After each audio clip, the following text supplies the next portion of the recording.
ये लिख रहे हैं कि इंडेक्स को कौन चलाता है, स्टॉक चलाता है या स्टॉक्स इंडेक्स को चलाता है। पहला तो चीज ये है, ठीक है। इनका सवाल है कि इंडेक्स स्टॉक्स के बलबूते चलता है या स्टॉक्स इंडेक्स के बलबूते चलता है। तो आपको समझना है दीपक जी, मैं आपको कोशिश करता हूँ। देखिए कैसे समझते हैं इस बात को समझाने की मैं यहाँ पे कोशिश करता हूँ।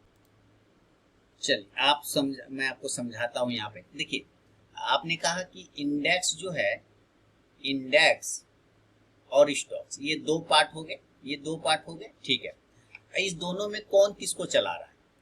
देखिए इंडेक्स जो है ना सर, वो है सोसाइटी, सोसाइटी, समाज, समाज, समाज, सोशल समाज, जिसको आप जहां पे आप रहते हैं वही आपका ये सोसाइटी। और स्टॉक्स जो है ना, वो हो गया ह्यूमन। क्या हो गया? ह्यूमन, ह्यूमन, या आप कह सकते हैं पीपल, लोग, लोग, ठीक है।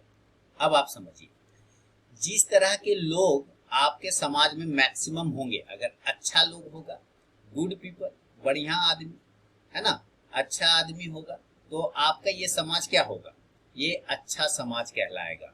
वहां का कल्चर अच्छा होगा। क्लियर है? समझ रहे हैं? और ये समाज क्या करेगा? तरक्की करेगा, तरक्की करेगा। क्या करेगा? तरक्की करेगा। क्लियर है? चलो, तो एक चीज ये समझ में आ गया कि जब लोग अच्छा काम करेगा, जो लोग तरक्की करेगा, तो वो समाज भी अपने आप तरक्की करने लग जाएगा। इसका मतलब जब स्टॉक चलना स्टार्ट करेगा, तो वो इंडेक्स भी अपने आप चलना स्टार्ट कर जाएगा। जब सारे स्टॉक्स चलना स्टार्ट कर देंगे, तो उससे जुड़ा हुआ इंडेक्स भी अपने आप चलना स्टार्ट कर देगा। क्लियर हो गया? एक बात। अच्छा, अब चूंकि ये सारे अच्छे लोग अच्छा काम कर रहे हैं, तो जाहिर सी बात है ये समाज तरक्की कर रहा है, ये इंडेक्स तरक्की कर रहा है, इंडेक्स ऊपर जा रहा है। लेकिन इसी में से क्या होगा, इसी में क्या होगा कि कुछ बाहरी लोग भी आएगा, खराब आदमी। तो वो जब उस समाज में रहना शुरू करेगा, तो अरे यार यहाँ तो बहुत अच्छा सब लोग रहता है, हमको भी अच्छा बन के रहना पड़ेगा। बात समझ रहे? हमको भी अच्छा बन के रहना पड़ेगा। तो इस समाज का भी इम्पैक्ट इस पार्टिकुलर व्यक्ति पे पड़ता है, यानी उस इंडेक्स का भी इम्पैक्ट किसी एक स्टॉक्स पे पड़ जाता है। तो आप पार्टिकुलर ये नहीं कह सकते कि इंडेक्स चलाता है सोसाइटी को, नहीं, वो कभी कभी चला सकता है, उसके किसी एक स्टॉक को वो चलने पे मजबूर कर देगा। लेकिन लोग समाज को चलाता है, यानी स्टॉक्स मैक्सिमम टाइम इंडेक्स को चलाता है। बैंक निफ्टी को अगर कोई चलाता है तो HDFC बैंक है, ICICI बैंक है, SBI है, इंडसइंड बैंक है, कोटक बैंक है, तभी बैंक निफ्टी चलता है। सारे नीचे पड़े रहेंगे और एक ऊपर जाएगा तो नहीं जा पाएगा, वो फंस जाएगा, तरक्की नहीं कर पाएगा, वो साइडवेज हो जाएगा, है ना। तो इंडेक्स स्टॉक्स के पार्ट को ज्यादातर नहीं चला पाता। बाहरी कोई स्टॉक उसमें घुसता है, तो वो इंडेक्स के हिसाब से रहने की कोशिश करता है, क्योंकि लगभग सारे स्टॉक्स अच्छा काम कर रहे हैं, तो वो भी कोशिश करेगा मैं अच्छा करूं, और समाज उसको खींच के अपने साथ ले जाएगा। चलो यार एक वो खराब है तो क्या हुआ, इसको भी ढो लेते हैं हम लोग, चलो इसको भी लेके पार कर लेते हैं। लेकिन उसमें ताकत नहीं वो समाज को चला सके। ताकत किसमें? मैक्सिमम लोग में। ठीक है, सारे लोग जब चलना अच्छा काम करते हैं तभी जाके हमारा समाज तरक्की करता है। इसी तरह जब मैक्सिमम स्टॉक तो नहीं कहूंगा, मैक्सिमम स्टॉक्स अगर वन वे डायरेक्शन में जाएगा तभी आपका इंडेक्स मूव करेगा ऊपर, अगर नीचे की डायरेक्शन में आएगा तभी इंडेक्स मूव करेगा डाउन। तो आप इस हिसाब से मैं ये कह सकता हूं कि स्टॉक्स इंडेक्स को चलाता है मैक्सिमम टाइम। क्लियर है? चलिए समझ में आ गया होगा। अब दूसरा सवाल है आपका कि हेकेनासी कैंडल अच्छा है या नॉर्मल कैंडल। देखिए सबका माइनस और पॉजिटिव पॉइंट होता है। आपने कहा कि मोमेंटम में तो हेकेनासी अच्छा देता है। सर मोमेंटम में कोई भी अच्छा देगा, आप हेकेनासी पकड़ लीजिए, नॉर्मल पकड़ लीजिए, कुछ भी पकड़ लीजिए। देखिए बेसिकली जो नॉर्मल कैंडल होता है ना, बना वही है, ओरिजिनल है वही। बाद में बहुत सारे लोगों ने अपने अपने हिसाब से कुछ चीजें इसमें चेंज करके डायरेक्शनली मूव पकड़ने के लिए हेकेनासी को डेवलप किया है ना।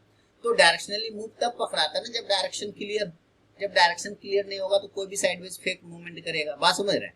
तो आपको किसी एक चीज पे फोकस करना है। अगर हेकेनासी पे फोकस करना है तो हेकेनासी जो कहता है आपको हिसाब से एंट्री और एग्जिट करना होगा। नॉर्मल करना है तो नॉर्मल के हिसाब से करिए, लेकिन एक्चुअली सही ज्यादातर नॉर्मल ही होता है। अगर आपको नॉर्मल कैंडल पे पकड़ आ गया, समझ के, जैसे एक एग्जांपल यहाँ पे दे रहा हूँ, यहाँ देखिए बैंक निफ्टी का ही एग्जांपल लेते हैं 15 मिनट के चार्ट पर। लास्ट टाइम फ्राइडे को यहाँ पर बैंक निफ्टी नीचे नहीं जा रहा था, देखिएगा ध्यान से, आप लाइव ट्रेड का वीडियो भी देखिएगा तो पता चल जाएगा। यहाँ पे बैंक निफ्टी नीचे नहीं जा रहा, तो मैंने कहा था अपने स्टूडेंट लोगों को कि 43,340 के नीचे आएगा तो पुट लेंगे, नहीं आया नीचे नहीं लेंगे, ठीक है, नहीं लिया हम लोगों ने। और 43,500 के ऊपर कॉल लिया जाएगा, 43,500 के ऊपर कॉल लिया जाएगा इसके ऊपर। अब इसी टाइम में आप यहाँ पे देखिए 9:30 पे एक ऐसी कैंडल बनी, ये नॉर्मल कैंडल ही है, एक ऐसी कैंडल बनी जो कि प्रीवियस कैंडल को पूरा का पूरा खा गया, इस पूरा का पूरा इस कैंडल को पूरा खा गया पूरा का पूरा अपने अंदर घुसा लिया, समाहित कर लिया। लेकिन ये पॉजिटिव है, इसको कुछ लोग इंगल्फिंग कैंडल भी बोलते हैं, ठीक है, ये पॉजिटिव कैंडल है और ये इंगल्फिंग है क्योंकि इसने प्रीवियस रेड कैंडल को पूरा इंगल्फ कर दिया, पूरा खा गया। लेकिन ये कब अपना इंपैक्ट छोड़ेगा?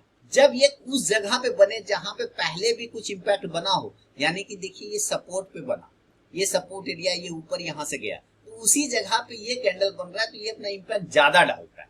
हाँ, अगर ये रजिस्टेंस पे बन जाएगा तो वो इंपैक्ट नहीं डालेगा, अगर वो यहाँ पे बन जाता तो इंपैक्ट नहीं डालेगा, वो पॉसिबल नहीं है, वो फेक सिग्नल दे देगा।